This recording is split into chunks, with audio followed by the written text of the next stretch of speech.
আলহামদুলিল্লাহ। এই যে ডালিমের গাছটি আপনারা দেখতে পাচ্ছেন, এই গাছটির বয়স প্রায় 6 থেকে 7 বছর হয়ে গেছে। এই গাছে ডালিমের কড়া থাকা অবস্থায় এটি ক্রয় করে নিয়ে এসে রোপণ করা হয়েছিল। পরবর্তীতে আবার এই গাছে ফুলও এসেছিল, কিন্তু কোনো ফল সেখান থেকে হয়নি। এখন প্রায় 2 বছর থেকে কোনো ফুলও আসে না এবং এখান থেকে কোনো ফলও হচ্ছে না।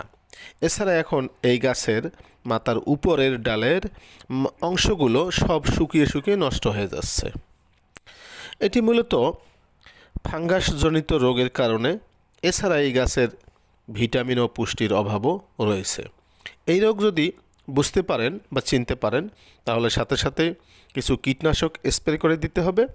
এছাড়া এই গাছের গোড়ায়ও কিছু ভিটামিন, ক্যালসিয়াম এবং কিছু জীব সার এর গোড়ায় মাটি খুঁড়ে সেখানে দিয়ে তারপর পানি দিতে হবে।